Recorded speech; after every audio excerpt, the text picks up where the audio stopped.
More countries are suing the Chinese regime over the pandemic. Many wonder about the people inside China. We spoke with a lawyer in Wuhan to find out about the situation on the ground. An internal Chinese report warns Beijing could face a rising wave of hostility over the virus outbreak not seen since the 1989 Tiananmen Square massacre. Taiwan's successful virus response sets an example for the world, but the Chinese regime is constantly trying to marginalize Taiwan. Today, we take a look at how the Chinese regime seeks to influence local politicians to suppress Taiwan and expand its clout, and why it matters. World leaders seeking to raise $8 billion from nations and public figures in an effort to develop a vaccine and other treatment methods. Welcome to China in Focus. I'm Tiffany Meyer. It's been 2 months since the lockdown was lifted in Wuhan, the epicenter of the outbreak. But has it returned to normal?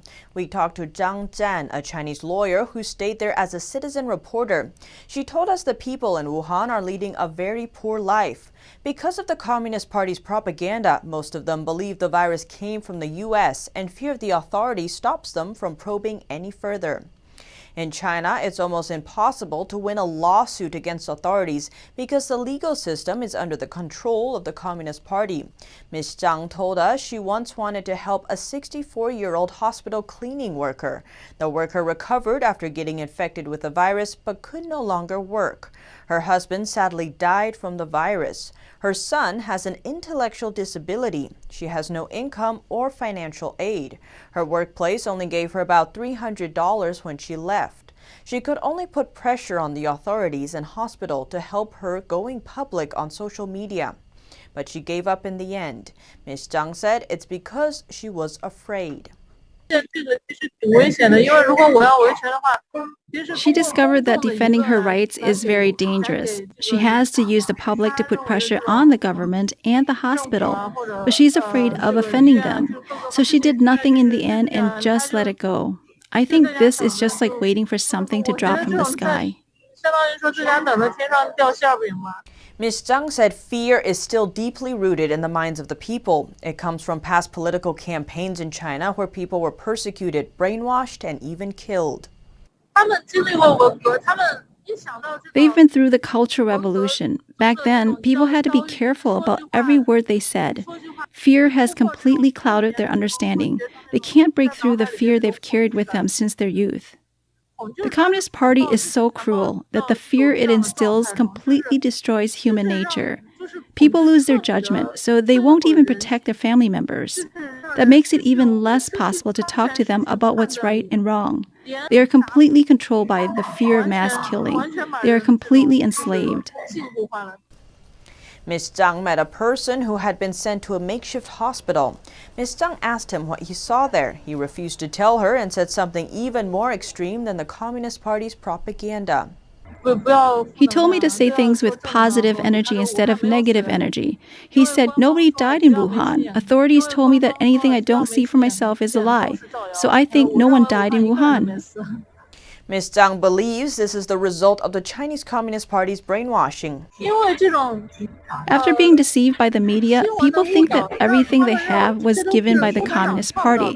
How they think about the party's control of resources, about their own rights, it's all been warped through brainwashing. Not only does it destroy human nature, it also makes people worship the regime, as if the party is the only thing that can save you, and without it, you can't survive. Just like in North Korea, people think without Kim Jong-un, they can't survive. Ms. Zhang believes 2 things are needed for change. Money and power can bring out this kind of evil in human nature. I think only faith can change it. I think people should speak out. A lot of people must speak out together in society. We previously reported about the serious situation in 2 cities in the northern province of Heilongjiang, Harbin and Cuifunhe. Now another city, Jiamusi, is also in a serious situation, but the local CDC is still reporting 0 cases. Hotels are being used for quarantine and at least 1 tourist attraction has been closed. Walls were built to separate buildings. Some of the walls have been plastered with cement. And others are being built. Locals are complaining that fire escapes have been blocked. Some neighborhoods have been closed again. The sign at the gate reads "Temporarily closed for epidemic prevention and control." Customers have to wear a mask and have their temperature checked before entering malls. The local epidemic command center used on the front page of local newspapers to tell residents to stay at home during the May Day holiday. Chinese media has reported that all hospital staff in Jiamusi are using the holidays to make sure resources are ready for prevention and treatment. They're checking testing areas, pharmacies, quarantines, schools, factories, and so on. But according to the Heilongjiang CDC, there have been no new confirmed or asymptomatic cases in Jiamusi City. It says right now there are no cases in Jiamusi. All of the province's cases are in other cities.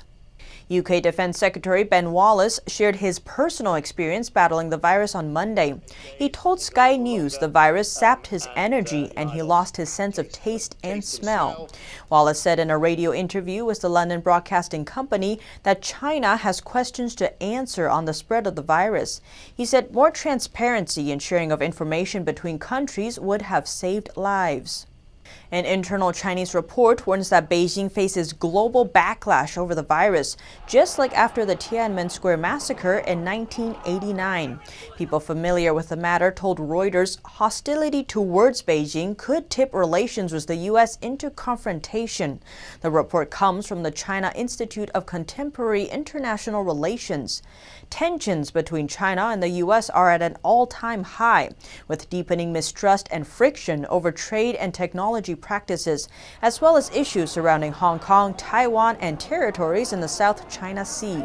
According to officials, the Trump administration is aiming to remove global industrial supply chains from China and could issue new tariffs as a way to punish Beijing. Taiwan's virus response is setting an example for the rest of the world, but it also highlights Taiwan's absence from the World Health Organization because of pressure from Beijing. The Chinese regime's efforts to marginalize Taiwan doesn't stop with the WHO either. Beijing's attempts at influence have reached Western countries too. Today, we take a look at how the Chinese regime seeks to influence American politicians to suppress Taiwan and expand its clout, and why it matters.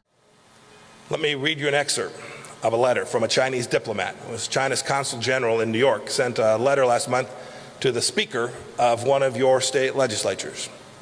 Here's what the letter said in part. It said, quote, "As we all know, Taiwan is part of China. Avoid engaging in any official contact with Taiwan." The letter urged the state legislature not to congratulate Tsai Ing-wen, who at the time had been just re-elected as president of the Republic of China, known as Taiwan. Think about that. You add a diplomat from China assigned here to the United States, a representative of the Chinese Communist Party in New York City, sending an official letter urging that an American elected official shouldn't exercise his right to freedom of speech. In a speech at a governor's conference in February, Pompeo said the Houston Chinese consulate also sent a letter to a former Mississippi governor last year. The letter threatened to cancel Chinese investment if he chose to travel to Taiwan. He said efforts like this are happening all across the country and not just by Chinese diplomats. He added that Beijing's Overseas Influence Agency played a role as well. Pompeo pointed to a U.S.-China governors summit last year, marketed as an opportunity to boost economic collaboration. It was an event co-hosted by the National Governors Association and something called the Chinese People's Association for Friendship and Foreign Countries. Sounds pretty harmless. What the invitation did not say is that the group I just mentioned, is the public face of the Chinese Communist Party's official foreign influence agency, the United Front Work Department.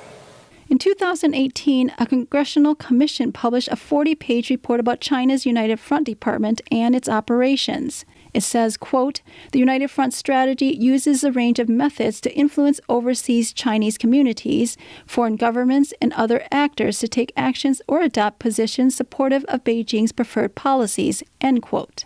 It's essentially political warfare / intelligence operations designed to promote the Communist Party of China's strategic objectives. One organization, the public face of the department, works on developing sister city relationships. According to its website, all 50 states and 227 U.S. cities have ties with China. The partnership between New York and Beijing began as early as 1980. According to a 2018 report by public policy think tank the Hoover Institution, local American governments value these kinds of partnerships for financial and cultural reasons. In contrast, Beijing sees them as political tools, which sometimes have strings attached. The report cites an example where an American city was invited to become a sister city with a town in southern China. One phrase in the agreement appeared to reference the One China principle, which could interfere with American cities' future exchanges with Taiwan. But the agreement was signed anyway at the Chinese side's insistence. The American side didn't want to derail it. Many U.S. states have close trade and investment relationships with China. Take New York, for example. It's one of the top destinations for Chinese investment, and China was the state's second largest trade partner last year.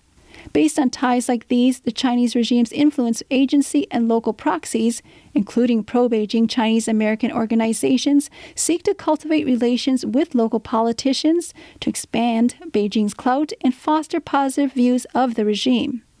According to former CIA analyst and Chinese espionage expert Peter Mattis, by participating in United Front-sponsored events, American politicians have unwittingly helped reinforce the image of the Communist Party's strength. What has been the harm of this? One of the biggest ones is that Western politicians have become symbols for the party. In June 2019, the New York State Senate passed a resolution naming October 1st of that year the state's China Day. October 1st, 1949 was the day communists took over China. Many Chinese people considered an annual day of mourning instead of celebration. Less than 4 months later, on the proclaimed China Day, thousands of Hong Kongers took to the streets to protest. Police fired tear gas, and one protester was shot by a live round. It happened at the same time the Chinese regime was celebrating its 70-year founding anniversary in Beijing. Besides relationship building, the Chinese regime has also systematically analyzed American politicians. Last year, a Beijing-backed think tank produced a report assessing all 50 U.S. governors' stance on China. Each of them was labeled either friendly, hardline, or ambiguous. Whether you're viewed by the CCP as friendly or hardline, know that it's working you. Know that it's working the team around you. Pompeo explained that people can still do business with China, but he urged local leaders to be vigilant against the regime's influence efforts, as it has methodically analyzed America's system and learned to take advantage of its openness. President Trump says Chinese officials couldn't handle the CCP virus outbreak after initially trying to cover it up. He says the regime was embarrassed by it. In a town hall meeting with Fox News, President Trump said China was embarrassed by the virus outbreak. During the May 3rd interview, he also said that the outbreak definitely started in Wuhan, China. When asked if the disease was purposely put out to the world, he said he doesn't think so, but that it was something that quickly grew beyond the regime's control.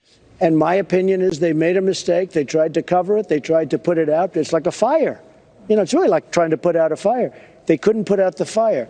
He explained that the regime let people leave Wuhan despite the danger, while not letting people into China. He also mentioned that the regime didn't let U.S. scientists in to investigate the situation.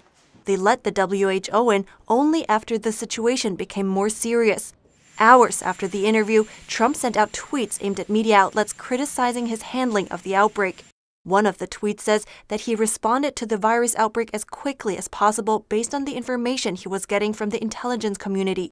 He wrote, "Intelligence has just reported to me that I was correct and that they did not bring up the coronavirus subject matter until late into January, just prior to my banning China from the U.S."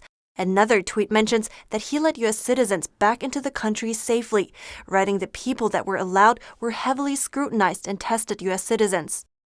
Secretary of Defense Mark Esper today warned of malign interference from countries such as China and Russia. He said some countries are using the pandemic to push their geopolitical interests in Europe and cause divisions in NATO. Defense Secretary Mark Esper on Monday said Russia and China are taking advantage of the CCP virus emergency to put their interests forward in Europe. He described Chinese efforts to promote Huawei mobile phone network equipment as malign. Esper told Italian newspaper La Stampa that some countries are trying to use the pandemic as a means to invest in critical industry and infrastructure in countries affected by the virus. He was answering a question about Russia and China sending aid to Italy. Esper said there would be a long-term effect on security for countries that allow these investments, and that potential opponents were almost certain to create divisions in NATO and Europe, naming Huawei and 5G as an example of this. He said dependence on Chinese suppliers could make crucial systems vulnerable to interruption, manipulation, and espionage. Huawei and another Chinese firm, ZTE, deny their gear poses a security threat. Both China and Russia offered support to Italy, sending doctors, medical equipment, and face masks to the country. And in Washington, House Republicans are questioning foreign influence on U.S. campuses nationwide. In a letter to the Education Department, they expressed concern over unreported funding from China and the strings that may come attached to it. Ranking members on 7 House committees sent a letter to Education Secretary Betsy DeVos on Monday. The letter was obtained by the Washington Examiner. In it, they wrote that they seek a better understanding of the department's efforts to address unreported foreign investment in the U.S. higher education system. They say it's part of the House Republican effort to investigate the Chinese government's propaganda and cover-up campaign surrounding this pandemic. The lawmakers expressed concern about the Chinese regime's potential to indoctrinate American students in college campuses. They added it may also provide China with opportunity for intellectual property theft from U.S. companies and even the government. The lawmakers called it a risk to national security. They also questioned whether places of higher education, which receive federal funding, should be allowed to accept funding from the Chinese Communist Party or related organizations. They cite the fact that the interests of the two nations appear to have diverged. The Department of Education's website shows over $1 billion in Chinese funding on U.S. campuses between 2014 and 2019. The Deputy National Security Advisor spoke today at the Symposium for U.S.-China Relations. He started his career as a Beijing-based journalist and today critiqued China and its policies. He addressed Chinese viewers directly in Mandarin. The ups and downs in U.S.-China relations. U.S. Deputy National Security Advisor Matthew Pottinger discussed U.S.-China relations in depth at the Symposium on U.S. Diplomacy. As a former reporter in China, he knows it takes courage to speak to the press in today's China amid the regime's widespread censorship. In Mandarin, Pottinger echoes whistleblower Dr. Li Wenliang's statement to the press before he died from the CCP virus. 李医生告诉记者，我认为健康的社会应该有多个声音，我不赞成公权力的过度干预。李医生使用的是胡适的大白话。 In 2017, China's Communist Party broke the deal they had signed 20 years earlier. It was supposed to protect Hong Kong's social, legal, and economic freedoms. Pottinger says the Chinese regime uses the law to rule instead of abiding by it. As 依法治国, which is a little sleight of hand that means using the law to run a country rather than the law being supreme to the men and women who have the privilege of serving in government. After Hong Kong's government proposed a controversial extradition bill last April, millions of Hong Kongers took to the streets to protest. The British Secretary of Foreign Affairs has said Hong Kong was experiencing its greatest turmoil since its handover. Fears over the Chinese regime clamping down on the territory had led to months of violent protests. More governors are facing lawsuits and criticism for refusing to ease virus restrictions. Others are dropping the face mask requirements because of tensions that ensued. The U.S. now has more than 1,200,000 CCP virus cases. NTD's Melina Weiskup has more updates. Yet another state representative is at odds with his governor. California's Devin Nunes publicly announced his criticism of the governor for what he calls declaring war on open space. A similar feeling from some residents who took to the streets after Governor Newsom closed beaches. I think it's a little extreme. I don't know. I feel like the beaches and the water shouldn't be closed, but... 2 more counties in California are opening businesses today, ignoring governor's orders. And another governor facing a lawsuit. In Maryland, a Republican delegate, along with residents, are attempting to sue the governor for overreaching orders. In the suit, the delegate says police tried to stop him from speaking at a protest Saturday by telling him the governor has his sights on you. Business people there are facing the tough realities of a closed-down state. We went from 35 employees down to 5. We had to lay off pretty much everybody. I'm kind of at the end, you know what I mean, of what I had saved. I'm just burning through everything now just to pay my bills. In other states, face mask requirements are stirring up trouble. Ohio isn't making people wear masks anymore. The governor removed the order before it went into effect, saying it went too far. A city in Oklahoma is also ending the rule. This comes after some store employees were threatened with violence for enforcing the requirement. Melina Weiskup, NTD News. Now an update on New York. The governor says there's hope in the air as virus numbers in the state continue to come down.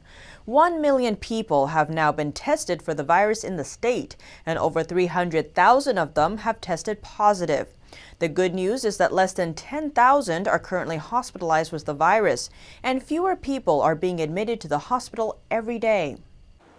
New York is seeing fewer and fewer cases, hospitalizations, and deaths. Less than 10,000 are currently hospitalized. Compare that with the peak in mid-April, which saw nearly double that number. You see that curve coming down. You see that mountain that we went up. Now we're on the other side of the mountain. And New York City, the worst hit area in the state, is seeing less hospital admissions, under 100 yesterday. There's a little more hope in the air because we've seen some real progress. Governor Cuomo says tracking how fast the virus is spreading in different areas will guide the reopening strategy. Some parts of the state will reopen before others. If upstate has to wait for downstate to be ready, they're going to be waiting a long time. So analyze the situation on a regional basis. He says regions can start to reopen on May 15th if they have a comprehensive plan for doing so. In phase 1 of reopening in New York, construction, manufacturing, and retail using curbside pickup will be the first to start up business again. Melina Weiskup, NTD News. And the governor yesterday announcing that New York and 5 surrounding states are teaming up to buy medical supplies locally instead of relying on China for supplies. And over the weekend, video of New York officers cracking down on a group of people drew criticism from the mayor and the police commissioner. The NYPD says the group was violating social distancing orders. NTD's Miguel Moreno has more on the investigation. This video circulated on Twitter over the weekend. The NYPD says officers on Saturday were trying to break up a group of people who were violating social distancing orders. But the actions of one officer drew a firestorm of criticism. Look. He ain't even do no. Mayor Bill de Blasio called it unacceptable and said an investigation of the incident was underway. Overall, though, he said that was a rare incident and commended most New Yorkers for following the social distancing guidelines. Again, this one incident is troubling, but there's been thousands and tens of thousands of interactions between police officers and civilians over the last weeks that went very well, where the NYPD went and made sure that people were practicing social distancing. The NYPD says this suspect took a fighting stance after being told to leave, which led to his arrest. The officer's also been put on modified duty. In total, 3 people were arrested and charged with disorderly conduct, among other charges. Today, the police commissioner also said the NYPD could do better, but emphasized that this is just one inappropriate incident out of many successful encounters. Over the weekend, officers issued at least 100 summonses to people violating social distancing orders. Miguel Moreno, NTD News, New York. Discord about church services during the pandemic continues. The U.S. Department of Justice sided on Sunday with a Virginia church where a pastor was fined for holding a 16-person service. This after a district court there turned down the church's request for relief. Now, the Department of Justice is filing a statement of interest in favor of the church. Lighthouse Fellowship Church held a 16-person service on Palm Sunday. It followed social distancing rules, but the pastor was issued a criminal citation for holding it. The Justice Department statement points out that other gatherings are allowed under the governor's order, like lawyers' gatherings in a conference room. One assistant attorney general says, for many people of faith, exercising religion is essential, especially during a crisis. The CCP virus pandemic appears to be easing in some parts of Europe, but it's getting worse in India and Russia. People around the world are starting to take advantage of looser lockdown measures. Health experts are warning of a potential second wave of infections as people head outdoors. They say more virus testing is needed. Italy reopened parks and public gardens from Monday. The country reported the lowest number of deaths since a national lockdown began in March, on March 10th. Like Italy, Spain reported fewer new cases. And Belgium is relaxing its lockdown measures from Monday, too. But India is seeing a rapid rise in new infections. Lockdown continues for 2 more weeks, but with some measures lifted, construction workers and self-employed people returned to work in New Delhi, one of the country's virus hotspots. In Russia, new reported cases rose past 10,000 for the first time. New Zealand marked a significant moment on Monday with no new cases, prompting Prime Minister Jacinda Ardern to consider restarting travel to and from Australia. Britain's Prime Minister Boris Johnson is set to announce potential lockdown lifting plans this week. But with the UK still reporting hundreds of deaths a day, it's unclear yet when the lifting may take place. And a university in Germany has concluded that the real number of infections is likely to be much higher than the number of confirmed cases. On the bright side, of all the players in one of Germany's top soccer leagues, very few tested positive. Researchers at a German university have concluded that the true number of the country's infections is likely to be 10 times higher than the number of confirmed cases. The report serves as a reminder that some people don't show symptoms but can still transmit the virus. Germany's professional soccer league has tested over 1,700 people, of which only 10 have tested positive. This week, Britain will trial a new virus tracing program on the Isle of Wight. The process includes asking citizens on the island to download a smartphone app. That's in addition to traditional ways of tracing those who have come into contact with a patient. The Austrian army is calling in 2,000 members of its military reserve. They'll be assigned to border protection checks. This marks the first time in the history of the Austrian Republic that the country has called in non-active parts of the army. They had to undergo virus testing before taken into the bases. And in Turkey, hundreds of sheep took advantage of the lockdown to stroll and graze through a deserted city. A video posted online shows a huge flock following a shepherd through empty city streets. World leaders today announced an effort to raise $8 billion for developing a vaccine for the virus. The U.S. decided not to participate. In an effort to raise $8 billion for research into a virus vaccine and other treatments, world leaders kickstarted a pledging marathon. In an interconnected world, none of us is safe until all of us are safe. Although the virus first appeared in China, the country was only represented by its ambassador to the EU. The U.S. decided to halt funding to the World Health Organization on April 15th, amid questions surrounding its handling of virus information. U.S. officials also decided not to join the pledging effort. The EU and Norway each promised to give $1 billion, while Germany will provide over $500 million. Donations promised earlier this year are already included in the sums. Many leaders stressed that the vaccine, once created, must be available to everyone. We need to develop, produce and deploy them to every single corner of the world. And we must ensure that they are available and affordable for all. Some said it shouldn't be reserved for rich countries and that it shouldn't belong to any one country. But French President Macron said that those who invent it will be paid fairly. The $8 billion target is only an initial figure. Britain will hold an online donor summit on June 4th. Here at China in Focus, we dedicate ourselves to bringing you truthful, unbiased reporting. Don't forget to subscribe for the latest updates, and see you tomorrow.